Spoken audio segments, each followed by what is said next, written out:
you and I have spent a lot of time kind of working through and talking through is, you know, this idea of sales rep to manager productivity. And there's a lot of contention in this particular area as sales teams grow a little bit bigger. So maybe in this situation, a company's exiting that sort of first phase of go to market and getting to a point where they're starting to think about scale, and they now have to go from 3 or 4 reps to 10 or 20 reps. And then what's the right ratio, in your opinion, at that stage as someone starts to go to that scale between sales managers and sellers, and why? Let's talk about that and unpack it a bit. Yeah. So the way to think about this, if you really wanted a hard, cold analogy, is, you know, an enterprise salesperson in the US right now, their on target earnings, what they make when they make quotas, $300,000. So they're probably the fully burdened cost, let's call it 350 or 400, but let's stick with the 300. Let's say that you and I were general managers of a widget factory, right? And think about, we're going to bring in machines that are going to pump out plastic widgets at the end of the day. And you're the general manager. So I bring in 10 $300,000 machines. So now we have $3 million invested in machines, right? Yep. Well, what are we going to do? We're going to do everything that we can to get those machines, you know, hooking up the pipe, you know, the plumbing and the electrical and anything that that machine needs to get it up to 100% productivity as fast as we can, right? So we get every ounce of productivity we can out of that machine.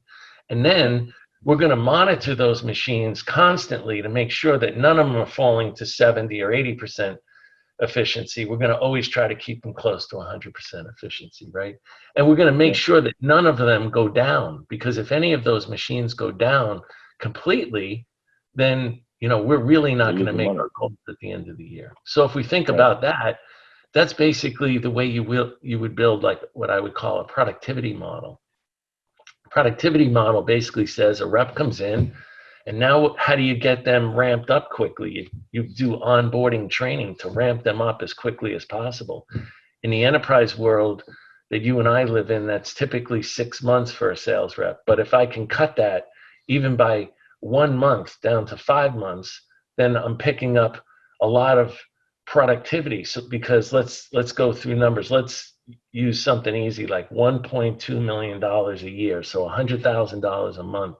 And if I could do that across just 10 reps, and I can take their ramp time instead of 6 months to 5, I just picked up $100,000 times 10. I picked up another $1 million in productivity.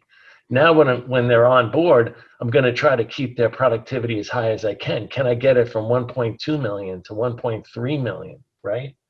And if I can do that, I picked up another 1 million. And if I can keep them from attriting because I hired the right people, I onboarded them correctly, I constantly train them and develop them, and I give them to the right leaders, I can prevent the attrition to make sure that we can make our numbers.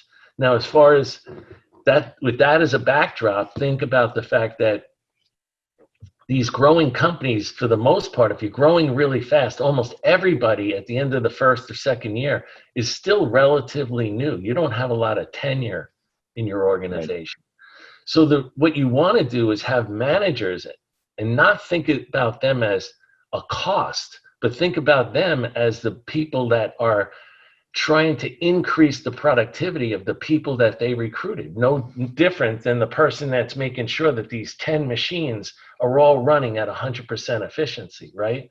Right. So sometimes it almost doesn't make sense when I hear these arguments. Let's say it's 100 sales reps, right? And right now the company's at 7 to 1.